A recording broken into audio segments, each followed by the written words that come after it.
Assalamualaikum warahmatullahi wabarakatuh. Baik, kami di sini dari kelompok 5 akan menjelaskan mengenai perkembangan standar akuntansi bank syariah, di mana perkembangannya itu bertahap, di mana pada periode awal ini, yaitu pada tahun 1991 sampai dengan 1998, perekonomian ekonomi yang terjadi di Indonesia itu mengalami keguncangan karena terjadinya krisis berkepanjangan yang terjadi, sehingga mengakibatkan inflasi itu meningkat dengan begitu tajam.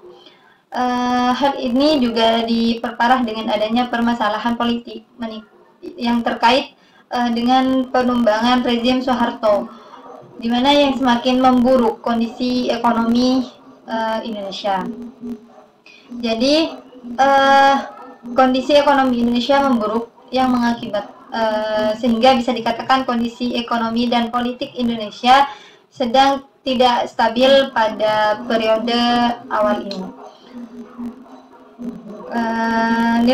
Nilai rupiah semakin merosot, yang semula 2.300 per dolar Amerika Serikat karena terjadinya krisis ekonomi. Jadi nilai rupiah menjadi 17.000 per dolar Amerika Serikat. Jadi hutang negara yang menumpuk juga menjadi daftar hitam di tengah pergolakan ekonomi. Selanjutnya mengenai peraturan yang dikeluarkan terkait dengan akuntansi syariah. Kejadian ekonomi di Indonesia itu tetap berlangsung bersamaan dengan terjadinya krisis ekonomi.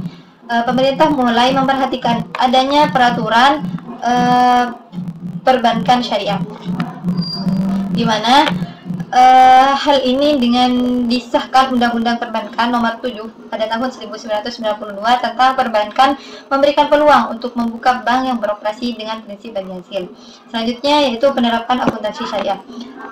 Penerapan akuntansi syariah itu pada tanggal 24 Rabiul Tsani 1412 Hijriah atau pada tanggal 1 November 1991 didirikanlah PT Bank Muamalah Indonesia Terbuka yang diperakasai oleh Majelis Ulama Indonesia atau yang biasa kita sebut dengan MUI dan pemerintah Indonesia, serta memulai kegiatan operasi syariah itu pada tanggal 27 Syawal 1412 Hijriah atau pada tanggal 1 Mei 1992 sampai dengan tahun 2002 belum ada PSAK syariah yang mengatur, sehingga pada periode awal ini masih mengacu pada PSAK 31 tentang akuntansi perbankan, walaupun tidak dapat digunakan sepenuhnya, terutama paragraf-paragraf yang bertentangan dengan prinsip syariah, seperti halnya perlakuan akuntansi kredit.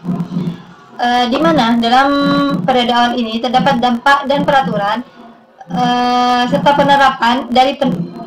penerapan akuntansi syariah, di mana dampaknya yaitu Indonesia sudah selangkah lebih maju dalam aspek perekonomian. Indonesia yang berpenduduk muslim terbanyak di seluruh dunia pada akhirnya berani memulai langkah dalam perekonomian syariah. Negara Malaysia dengan jumlah penduduk muslim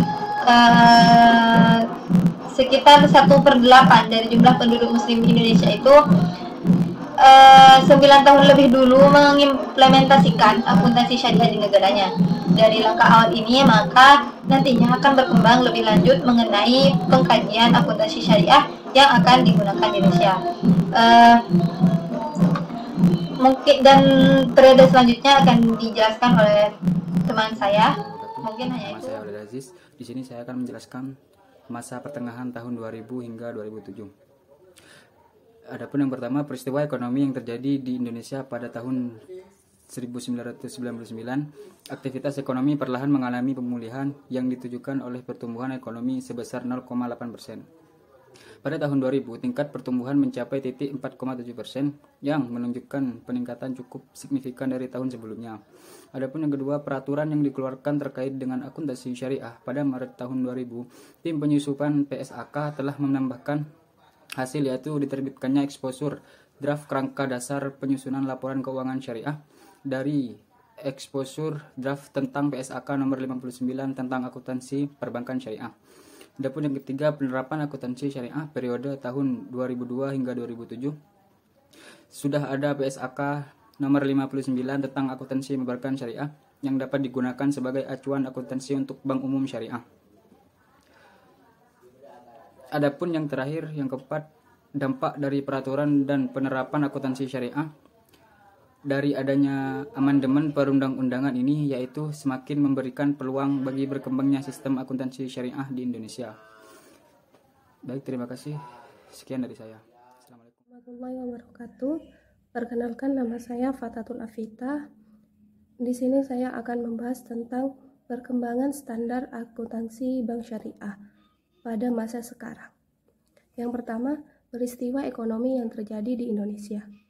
Pada dasarnya, akuntansi syariah mengakui pendapat logis universal sesuai dengan hakikat kebenaran yang bersumber dari Al-Quran dan As-Sunnah, di mana akuntabilitas proses bisnis dan hasil bisnis dari aktivitas ekonomi secara penuh nilai adil untuk kemakmuran umat manusia.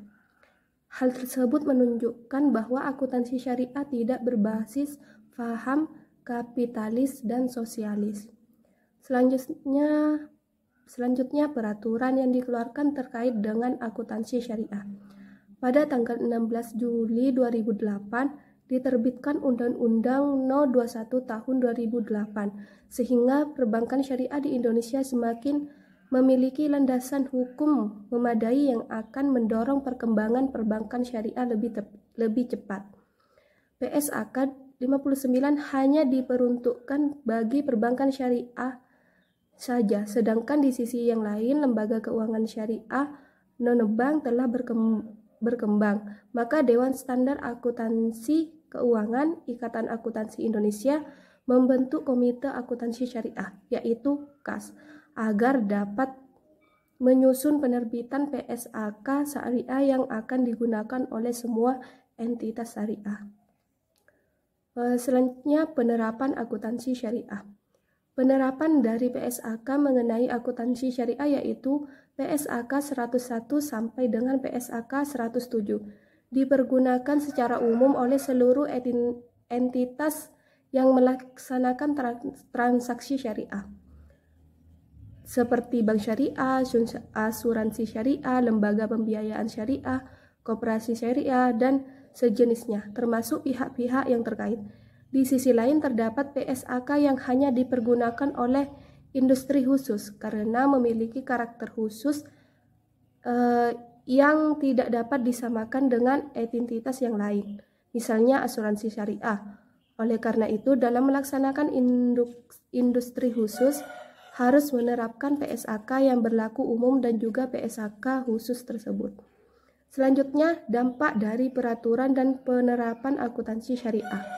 Dampak peraturan dan penerapan akuntansi syariah pada saat sekarang ini lebih menunjukkan pada perkembangan ilmu pengetahuan mengenai syariah dan perbaikan dalam sistem akuntansi syariah di Indonesia. Selain itu, akuntansi syariah juga telah memiliki peraturan dan dasar untuk menunjang pengaplikasiannya. Sekian dari saya, kurang dan lebihnya saya mohon maaf. Wassalamualaikum warahmatullahi wabarakatuh.